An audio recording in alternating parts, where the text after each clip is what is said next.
questions? No, not at all. Hopkins, your mic sucks. You're so quiet. I don't know what to fucking do, dude. You could talk louder. I'm not screaming in this fucking thing. How is it now? It's better. You get a little angrier. It actually helps your volume. I hate this. Why? You like me? I like you angry when you get all fired up and wired up. I need a new headset, I guess. Okay. Welcome to the Practical Pistol Show. My name's Ben. I'm here to answer your shooting questions. We got Mr. Tim Herron. Hey, what's up, guys? And angry Matt Quiet Hopkins. Hi. Dude, it's the volume That there was in the awesome. second one. You're projecting. Yes, Okay. that's what All it right. is. Keep projecting on us. Perfect. Hi, Ben. Can you and your panel of experts please share your match and training schedule? I added the emphasis on experts to make it sound like he put it in quotation marks, but he didn't.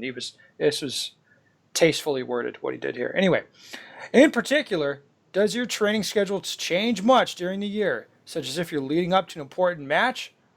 And what drives your training focus other than working on weaknesses? Do you have certain drills or skills you regularly practice? Most importantly, how do you ensure you're getting results for your time and effort? Cheers. I think this is you, Matt. You got to start. Obviously it changes when you're like in the shooting season. Like right now, you're doing basic stuff. You can't go outside in Dryfire because it's shitty. It's like 20 degrees and snow on the ground. Even worse where other people are, unless you live like in Florida or Texas or Arizona. I mean, right now I wouldn't go out and shoot because it's cold as shit. So I'm basically just hanging out, loading some ammo, making sure my guns run. It's not that. It's actually warmed up here. It's 12 to what? It's 12 degrees where I am. So you're gonna go. So you're gonna go hit the range tomorrow, right? Been. Yeah, I'm gonna hit it tomorrow. Do a double session, maybe. Fuck that. Yeah, exactly. I mean, obviously we start practicing more like in the springtime, leading up to matches. But I'm gonna shoot way more like towards the end of the year when nationals and stuff like that is. Nationals is in March. Not the real nationals. That's the open guys will be there. We'll see. You'll be there shooting PCC. No, I won't. I'm not shooting that division here at nationals. Oh yeah, I forgot you hated PC. You hate PCC now. Yeah, and my gun's not legal now either. So for carry optics. Man, you got fucked left and right. Yeah, it weighs too much. It's silly. Are you really? They did that? That's awesome. Yeah. I don't even pay attention to that dumb shit. It's so funny. I remember hearing this now. Yeah. They put a weight limit so the tankers wouldn't be able to be used in carry optics. It's kind of dumb. I'm going to propose a new thing where they just do the production weight plus 4 ounces. Because they already have all the production weights, and that'll allow every production gun to be used. We've kind of got off the subject. A little bit. That was my fault. That's my bad. So anyway, can pick up where you left off, Matt. I don't really have anything else to add. Fuck. All right, Tim, your turn. Training schedule. Yeah, right now, I mean, obviously I live in the exact same the same climate and environment with Matt here in Kansas City, so it's too cold to really go outside and do anything. I did take advantage of the one warm day we had last Friday and shot about 400 or 500 rounds. Right now, though, January is not like my super let's take everything serious kind of ramp up to the season. It's more about like, yeah, kind of getting the guns back repaired and ready to go for the next year and load ammo and I don't know, just all the stuff that kind of builds up to what should be a successful season. I've been hitting Dryfire a lot. And when I say a lot, it's not like it's more frequently than what I typically do in the actual shooting season, but I tend to spend a little bit more time, just simply because I get bored. That's because you got this big dick ammo sponsor now, and you're trying to make it look good. Well, yeah, I got to make it work, right? So, but no, I mean, as far as Dryfire, instead of doing like the 4 days a week at 30 minutes to an hour a day or so, I mean, it's not uncommon to pick up the gun for a solid hour, and work on things just to stay kind of stay at the same level I've got with the gun now. So, and keep the familiarity with everything. As far as what drives the training focus or working on weaknesses or things like that before a major match, I wouldn't say that I totally get like wrapped around the axle about like what each match is, but obviously, and we've discussed this in previous podcasts as well, like, You we seemed kind of, awful sensitive in the last podcast that we recorded last week. You seemed awful sensitive about your match we kind of, performance. and obviously I'm going to do everything I can this year to make this match performances count even more so, especially at nationals. But I mean, as far as what we were talking about, like flavors of matches, we all know, like, certain matches that we enjoy going to, and kind of like what those flavors are going to be. Whether they're seated starts or unloaded starts or things like that. So obviously, if I'm going to ramp up my training for a particular match, knowing kind of what I know to begin with about like what that match typically entails, those are going to be a lot of the skills and drills and things like that I'm going to work on in both Dryfire and Livefire, kind of, leading up to that match, to ensure that I'm not leaving any stone unturned when it comes to training and preparation for it. So I think that the part where he says, most importantly, how do you ensure you're getting results for your time and effort? That's where, regimented training comes into play, as well as really paying attention to the results and paying attention to what your, like par times, and paying attention to, like all the data you're collecting while you're training. You're not just throwing rounds around the range just for the sake of shooting. You're actually paying attention to the things that you need to focus on, whether that be entries and exits or transitions or splits or, Splits. even simply just what the gun feels like in your hands. Pretty much splits all the time. Oh yeah. So I don't know. I think that answers it. Are you banging stuff around, Tim? Oh, sorry. Playing around with a pen. People get pissy. They won't like it. My apologies, people. You don't seem that sorry. We have some more stuff to drink. What are we drinking tonight, Tim? A new bourbon, and I can't even remember the name of it, but it's pretty good. That's the best kind. I don't know. It was something I found new at the liquor store. I was like, yeah, sure, I'll give that a try. All right. I'm going to come at this from a different angle. So, does my training schedule change much during the year? So I start thinking about this, and I want to say yes and go through like kind of, I do more live fire this time of year and that time and whatever. But you know what? As far as my actual schedule, I don't really think it changes that much. Like the time I put into it doesn't really change. I get up in the morning and I work on shooting stuff. I get up at like 5:30 or 5 most mornings, and I work on shooting stuff until like lunchtime. If I'm home, that's what I do. If I'm away at a class, which is pretty frequent, obviously I don't do that. If it's a warm month, I get up and I go shooting, and I come home and do other shit, like whatever. Like this time of year, I get up, I work out, I dry fire, I load ammo. I get a little bored of it at about noon.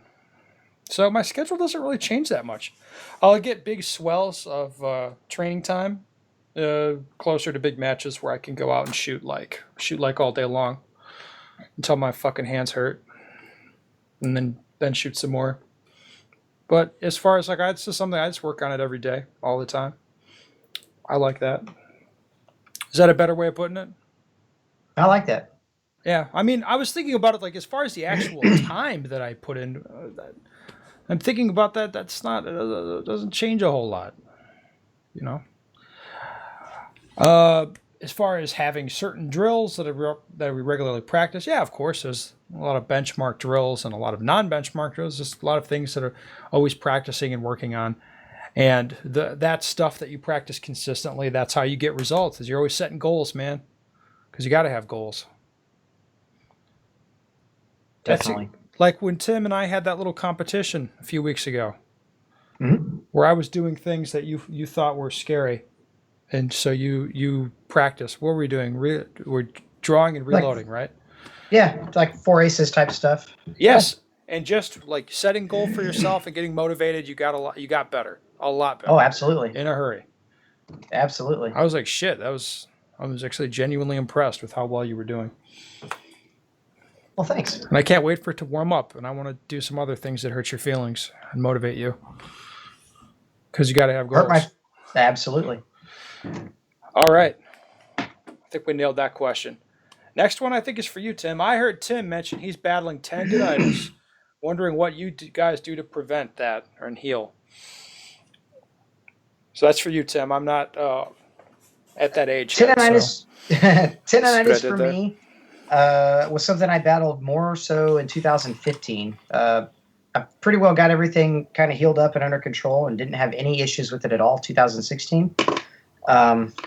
As far as kind of battling it, or what did I do to prevent or heal it?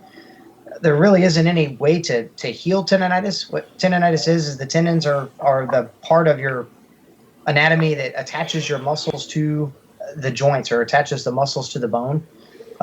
They're also the part of your body that lacks the most blood flow. So when you tend to strain the tendons in your arms or hands or things like that, it tends to take a lot longer for tendons to heal than like a standard like muscle tear or anything like that, because blood flow is extremely limited to the tendons. So it takes a long time for it to heal.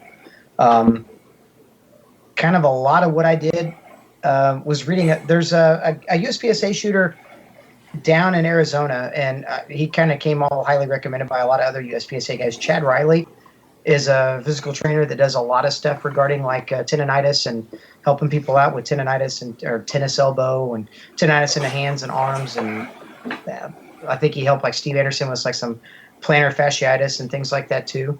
I don't even know what that is. That's like almost like a tendonitis in the. It's a muscle in your foot. Yeah. Oh, fuck that gets that. strained. Yeah. So a lot of it just has to do with actually the frequency in which you stretch and exercise. So like tendonitis isn't one of those things where you're like, oh, well, if something hurts, you just quit doing it and you let it heal and until it gets better, and then you can continue doing it again. Tendonitis doesn't allow that to happen. In fact, for me, shooting wise isn't really how I got tendonitis in my left elbow. It's more based on the fact of just what I do as a profession as an auto mechanic. So, there really is no getting away from like, well, I quit doing that and it went away and I let it heal because fuck, I have to work with my hands and arms every single day. Well, so, it's not really realistic. That doesn't heal you to just stop using the muscle, I don't think. Precisely. Exactly right. Yeah. In fact, the only way to help the healing process is to help or to promote blood flow through the tendons, which you do through exercise. So a lot of it is just exercising through it. It sucks to say, but you're going to have to kind of work through it. Know what your limitations are a little bit, though. You're going to take breaks. It's just going to happen. Unfortunately, sometimes the pain gets so intense, you've got to just kind of take a break. But, the big goals for me or keys for me were doing a lot of stretching and a lot of just exercising through the pain until I no longer had that pain anymore and suffered from it. So there's a lot of good stuff, though, like I said, that Chad Riley has on his website that help out a lot with tendonitis and exercises and things you can do. I know there's also some diet changes and things you can anything like right off the bat right here. But I know there's quite a few things you can do to help alleviate symptoms and pain as you start with it. So stopping whatever it is you're doing isn't going to fix it. Work through it, pussy. Walk it off. Right? I don't know. Go to the website. Do the exercises. Yep. Well, another bang up podcast, guys. Just 2 questions? Do you want to do another? Let's do one more. Do we need one? I don't know. I think people right now, well, half of them had already shut it off, and the other half are like second screening this shit, and they're like, oh yeah, we'll do another question. All right, here we go, guys. In past episodes, I've heard you mention advising people to remove the timer from their Dryfire training for a period of time, but I don't recall if you ever went into detail about it.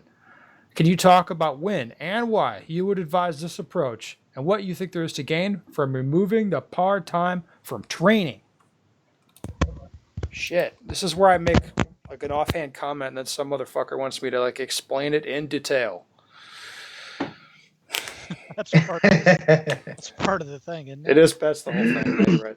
Okay, so I would advise removing the par time, essentially when the par time is doing more harm than it is doing good. So, for example, if you've never drawn a gun from a holster before, I guess I've never done it, putting a par time on that is probably not helpful. Because you need to learn, okay, this is where the gun sits on my body, draw it, okay, grip it like this, and then it comes up and I point it at the target. Par time doesn't add any value in that situation. If you're trying to change your technique, it is possible that the par time doesn't add any value. Like if you want to change the way you grip the gun when it comes up, or change the way you grab the gun in the holster, you're having trouble doing that, par time may not add any value. If you're doing something wrong with your draw, par time may not add any value to your training.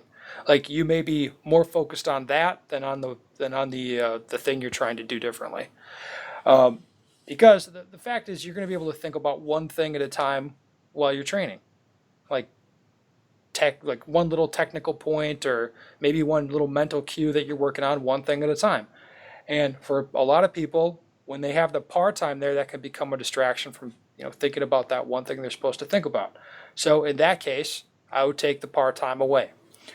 Some people, more in a general sense, have a problem with always rushing no matter what, where they just rush in a general sense with their shooting. In that situation, just say, hey, you're going to go do dry fire and you just do it right for a week or 2 weeks or whatever.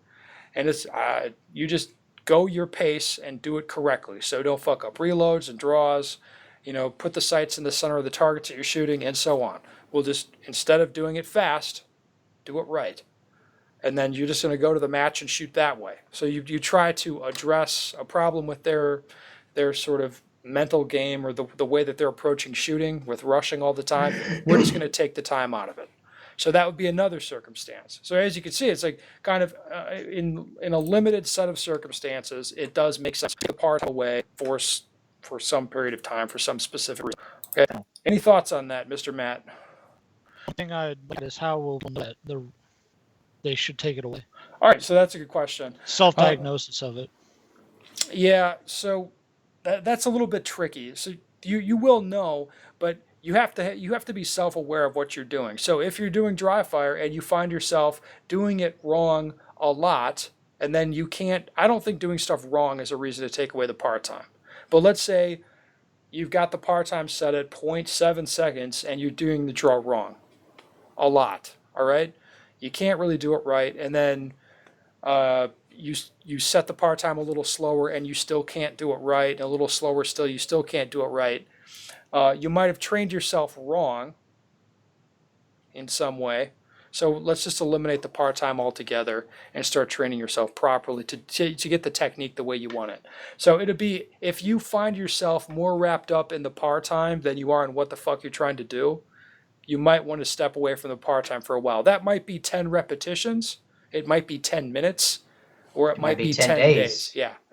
You've got to decide for yourself what that is based on what it is you're doing. So when you start getting more wrapped up in the time than what it is you're doing, you should start thinking about, not using it for a little while, for sure.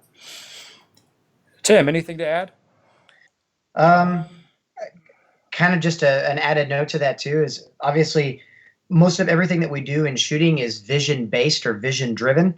So especially like when it comes to sight alignment or letting the sights dictate the shot, those kind of things.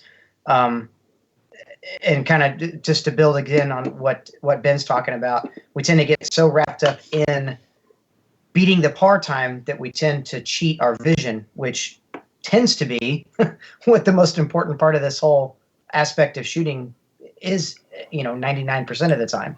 What? So, I mean, if you're drawing the gun at, like, say, a 0.7, and let's say, for instance, you're getting the grip down and you're getting the gun presented, but you're just yanking the trigger in a means of trying to race the timer to the par time beat, but you're not seeing the sights for what you need to see to know that you're putting the shots on paper, then again that's another for me, that's another let's park the timer for a while and get my vision back into this again. Hopkins too, Dryfire? No. Okay. Not the right guy for this question. That's cool, though. I love it, Tim. You're talking sense. Thanks. All right. Well, now we can be done. Now people have gotten 3 questions. Let me check the time on this shit. They got 20 minutes and 47 seconds of podcast. It's a beautiful thing. What more could you ask for? That's perfect. That's like the perfect. If you have a 20-minute drive, that was perfect. Yep. If you got a 30-minute drive, you're shit out of luck for the next 10. All right. If you have a shooting question you'd like the answer to, go to benstoeger.com. Send me your question. Put it on the air, maybe. Probably, actually. It's got to be pretty stupid not to use it. So go there, send your question. Yeah, that's all we have, I think.